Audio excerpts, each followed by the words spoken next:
O mga idol, panibagong araw mga idol at panibagong video na naman tayo mga idol. Ayan, itong ating video ngayon mga idol ay ganun pa rin mga idol, yung pagpapiber ng baul sa bangka. Yan, so maraming komento kasi yung nagdaan nating video mga idol na ipinakita ko sa inyo about dito sa baul ng bangka na aming pinapiber. Maraming komento doon mga idol na hindi nila gagayahin, yun. At may nag-comment pa doon na lalagyan pa daw ng iti para mas lalong dumikit, no? Ang ganun mga kuan yan lang, may mga komento sila doon na hindi maganda talaga maludi, no? At maraming din man nagko-comment doon na idol na okay din sila. So kasi maganda daw, maganda yung idea. Ayun, maganda din mga comment din. Pero sa comment na maganda, mayroon nga din mga comment na hindi din talaga maganda para sa kanila. Lalo na sa mga nagpa-fiber ng lalo na sa mga gumagawa ng bangka na fiber, talagang sinasabi talaga nila maludi na maling-mali talaga yung ating ginawa, no? Kasi hindi natin pinag-aralan, wala tayo, hindi natin hindi tayo nagseminar, no? Sa pagganong pagpa-fiber. So, ang aking ipaliwanag po sa inyo mga idol, panoorin niyo mga idol sa makapanood po sa video na to kasi ilulong video natin to mga idol. Magsasalita lang tayo mga idol at panoorin niyo kasi ipapaliwanag ko po dito mga idol. No, sana po kung ang video na to kung mapanood nyo tapos kung mayroon kayong itatanong, mag-comment na lang po kayo dyan sa baba mga idol para magawan pa rin natin ng video at sasagutin ko kayo mga idol sa mga idol, sasagutin ko kayo mga idol, hindi ko ang isasagot ko sa inyo mga idol, hindi ko isasagot dun sa comment kundi magbibideo pa rin tayo mga idol na magsagot para sa inyo. May mga tanong pa dyan. So ganito pa mga idol. Yung dito sa aming mga idol, ngawa ng ang aming pagpapiber sa baul ng bangka ay ginagamitan namin ng epoxy. Kasi ito mga idol ay experiment at talagang subok na namin talaga mga lodi, no? So sa mga nagko-comment dyan na hindi maganda, mali yung aming ginagawa, totoo po yung mga idol kung sa mga process talaga, sa mga chemical na trabaho, hindi siya pwedeng mga idol kasi epoxy at saka matte, so malayo siya mga idol, no? Pero nga, sa pinapaliwanag ko nga sa inyo mga idol na ang aming experiment ay nasubukan namin ng mga ilang taon na at nagkuhan mga idol, naging okay man siya. So tumatagal din yung aming mga bangka, lalo na sa mga baon namin, lalo na dito sa bangka namin sa mga lugar na ganito, mga ilog. So marami pong bruma, maraming lotos. So mas maigi mga idol na ganituhin namin yung aming mga bangka. Yan, kaysa walang mga idol, pag wala kasing fiber mat yung baol, madaling matuklap, lalo na pag masilya lang epoxy. So madali lang siyang matuklap mga idol. Pag matuklap na kasi yung masilya na epoxy mga idol ay madali na siyang butasan ng lutos. Yun, ganun ang nangyayari. Kaya ang aming ginagawa mga idol, para na hindi na paulit-ulit na magmamasilya, ang ginawa namin mga idol para mas maganda mga idol, ginalagyan na lang namin ng fiber mat, yung katulad yun, no? Nilagay ni Idol Roy. Yun, ganun siya mga idol. Kasi nasubukan na rin kasi namin mga idol na may nag-comment din kasi sa atin na sabi nila, may sa nag-comment dyan na mas maganda pa daw masilya na lang, epoxy na lang, wag na lang daw lagyan ng mat. So ang sagot ko dyan idol, nasubukan na namin yan idol na epoxy lang aming nilagay dito sa baon. Ang pangit kasi idol sa epoxy lang, kasi pag mabiyak, na idol, matuklap ng konti, lahat na matuklap mga idol, madali na siya matuklap. Hindi katulad ng may fiber, pag matuklap siya, pag magasasan siya mga idol, ay hindi siya matutuklap lahat mga idol. Hindi ganun mangyayari. So matibay talaga siya mga idol. Iba talaga siya sa epoxy lang. Kaya doon sa nag-comment na mas maganda yung epoxy daw, so hindi ganun idol. Nasubukan na namin yan idol, yung epoxy. At saka sa nag-comment din doon idol, na may nag-comment din sa atin na nagsabi na mali daw yung ginawa natin na mat ang ginamit, mas maganda pa daw yung screen, yung kulambo. So nasubukan na rin namin na idol yung kulambo. Sa kulambo okay man din siya, screen okay din.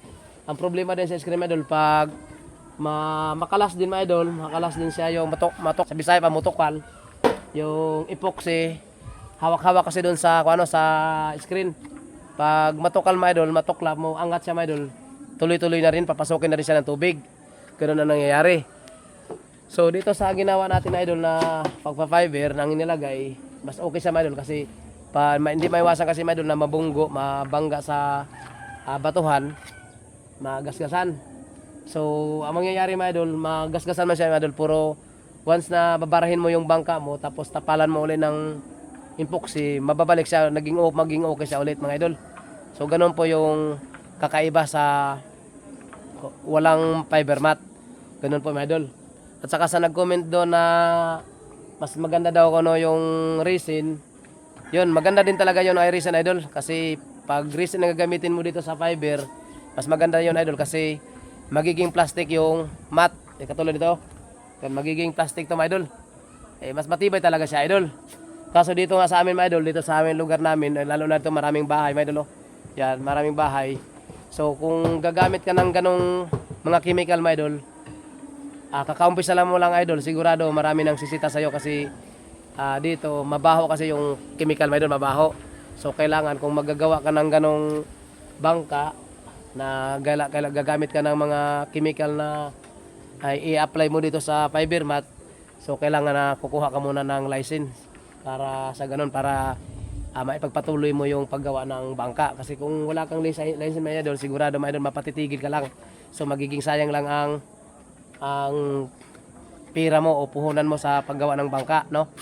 Yun, kung siguro sa mga lugar na malalayo yung mga bahay, malayo mga lugar na pwedeng mag-fiber na malalayo sa mga bahay, so pwede siguro yun. Pero dito sa amin kasi mga idol, malapit kasi dito mga idol yung mga bahay mga idol. At saka dito tingnan mga idol sa kabila, may mga bahay din.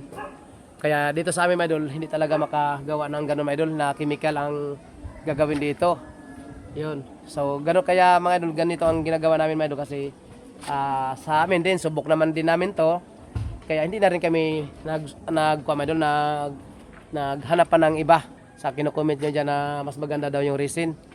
Okay naman talaga idol, resin, maganda talaga yung resin kasi pag ma-plastic na yun mga idol, sigurado mga idol, iiyak na yung tamasok mga idol, o lutos man, hindi na iiyak na yun para lang butasan, hindi na makatalab nung ano yun kasi pagiging plastic na.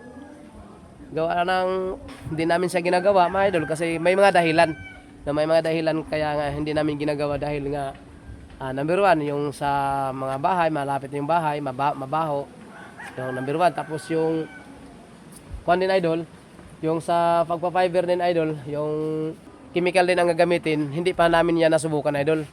Tapos baka mamaya kung susubukan namin yan idol, tapos yun nga sinasabi nyo na wala kaming idol, wala pa kaming aral yung seminar, wala kaming pagsiseminar sa pagpa-fiber. Yun, kaya nga hindi namin yun sinusubukan mga idol, baka magiging sayang lang yung aming bibilihin na fiber mat at saka yung mga chemical, yung mga resin. Baka hindi namin masasayang lang yung pera namin mga idol. Kaya hindi na namin sinubukan kasi dito pa lang sa aming ginawa naging okay man, no? Di ba? Ganun lang siya mga idol. Kaya sa mga nag-comment dyan, pasensya po mga idol. Kung kayo po ay medyo sa inyo, medyo nakuhaan kayo mga idol, medyo nanibago lang kayo, tapos parang hindi nyo tanggap yung aming ginawa, gawa ng naninibago kayo sa ginawa namin. So, pasensya po mga idol, no? Sa inyo mga idol, sa mga nanonood dyan, na nag-comment dyan, pasensya po talaga sa inyo mga idol kasi ito mga idol na subukan na namin at hindi namin to pwedeng ititigil pa kasi bakit ititigil pa namin? Naging tested naman po sa amin, naging okay naman po sa amin, no? At hindi na kami pwedeng susubok pa ng magta-try pa ng ibang style kasi okay naman para sa amin. Pero siguro kung mayroon din siguro pumunta dito sa amin tapos turuan nila kami ng magandang process para sa pagpa-fiber ng bangka gamit yung mga chemical. So mas maigi, mas maganda, di ba idol? Ano sa idol? Okay. No? Ayun. Siguro kung meron din siguro na pumunta dito sa amin tapos i-training nila kami na ganun ang gagamitin, ganun ang gagawin. So mas masarap pa mga idol, no? Kung mayroon pumunta dito sa amin para turuan nila kami na sa mga process sa pagpa-fiber ng bangka na gamit yung mat, resin. So mas maganda pa, mas maigi pa mga idol. Pero kung wala naman pong magtuturo sa amin tapos kuan lang yung observe lang din namin, malaking puhunan mga idol. Tapos ngayon magta-try tayo tapos ang mangyari ay hindi maging okay, palpak ang mangyari, so malaking gastos mga idol. Yun ang medyo namin mga idol, medyo ayaw namin ba kasi magagastos tayo tapos mangyari maging palpak naman. Yun, di sayang pera. Siguro magbabago lang yung aming ginagawang ganito kung mayroong pumunta dito sa amin tapos tuturuan kami nila sa tamang process sa pagpapiber ng bangka na gamit yung chemical, mga resin, ganon. So ganon lang siya mga idol, no? So sana po sa vlog na ito, sa video ito, sana po lahat po makapanood. At sa mga makapanood po dyan sa video na to, huwag nyo kalimutan mga idol na palike at pa-share na rin sa video na to mga idol.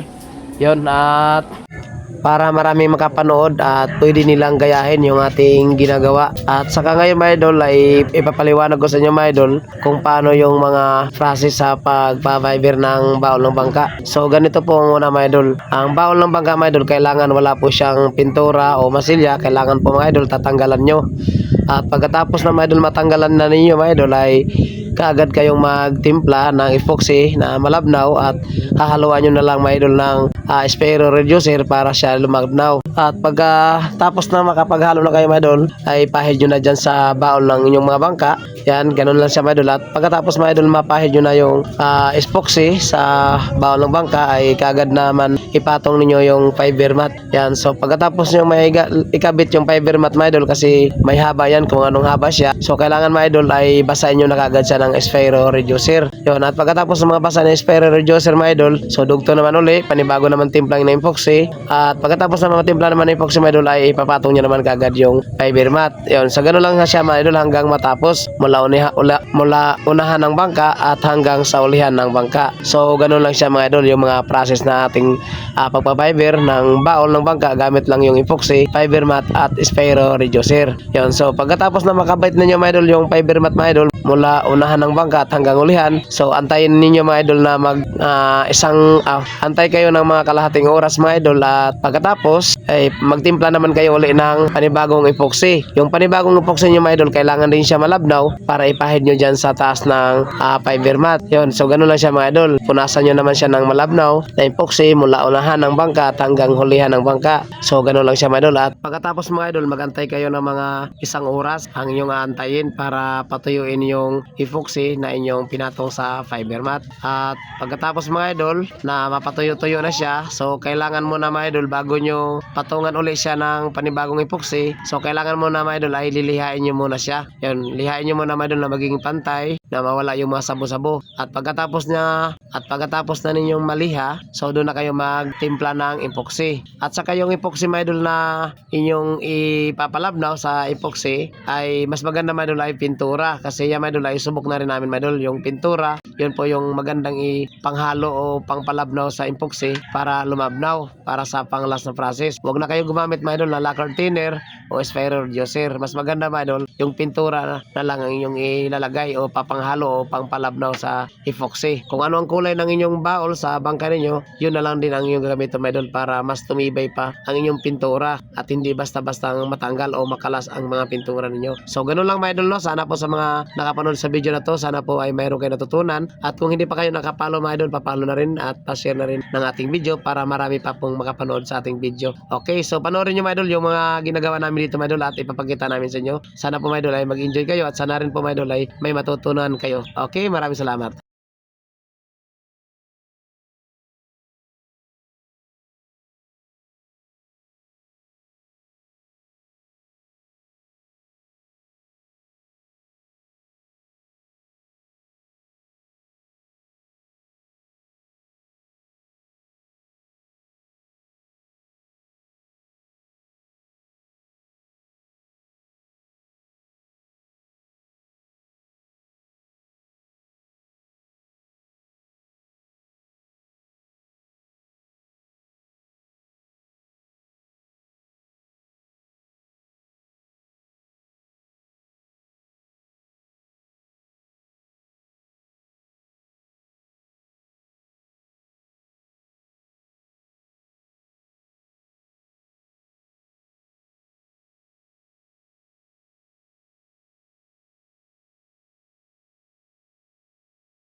Yan. So mga idol, ay panibagong bangka na naman tong ating pinayber ngayon mga idol. Ganun siya mga idol. Yan. So, ayos na mga idol. Anong oras ka nag-umpisa mo? Alas 2? Yun. Nag-umpisa siya mga idol sa pagpapiber nito mga idol ay alas 2. So, anong oras na ngayon? Alas 3. Alas 3 ay media. So, isang oras at kalahati pa lang yung kanyang pagpapiber. So, yun. Matatapos na rin mga idol. Matatapos na rin. At ang kulang dito mga idol, yung pagpatong na lang ng epoxy dito sa fiber mat. Yan. So sa mga nagtatanong dyan kung ilang patong ba ang kailangan ditong ipapatong sa fiber, so 2 patong lang siya mga idol, 2 patong. Yun, ang unang yung ipagawin mga idol, depende na rin sa inyo mga idol kung gusto nyong pagpatong nyo, lagyan ang epoxy ay lagyan nyo na kagad ng kulay, pintura, pwede na rin yan mga idol. Pero kung gusto nyo po ng epoxy epoxy lang muna, pwede din yon. Pero mas maganda mga idol pag pangalawang patong nyo dito mga idol sa fiber mat, mas maganda mga idol ay lagyan nyo na kagad ng pintura. Kung ano ang kulay dyan sa lugar ninyo, kasi dito sa amin ay body color. Ternate ay orange, katulad dyan no? Orange, ganun yung mga kulay dito sa amin sa Baol. Ang iba mayroong pula, yun ganun. Tapos yung sa taas puti. So amin ginagawa dito mga idol pag kami po ay naglalagay na ng pang-last na process sa epoxy, pangpatong po sa fiber mat, yung pangalawang patong na, nilalagyan po namin ng kulay na pintura, kung anong kulay na aming ilalagay sa baol. So ganun po yung aming ginagawa mga idol. Kung sa inyo orange o pula, dilaw o ano mang kulay, so pang-last process mga idol, yung pangalawang patong na dito sa fiber mat, mas maganda mga idol ay pintura na ang inyong ipapalabnaw sa epoxy. Huwag na ninyong lagyan mga idol ng espero. Yung pagpatunaw, pagpalabnaw sa epoxy, wag na. Mas maganda mga idol, ang ipapalabnaw nyo sa epoxy sa pang last na process ay pintura na lang mga idol. Napakaganda po mga idol. Sa mga hindi pa nakatry, subukan nyo mga idol, napakaganda. Napakatibay. Yun no, sa mga hindi pa nakasubok dyan.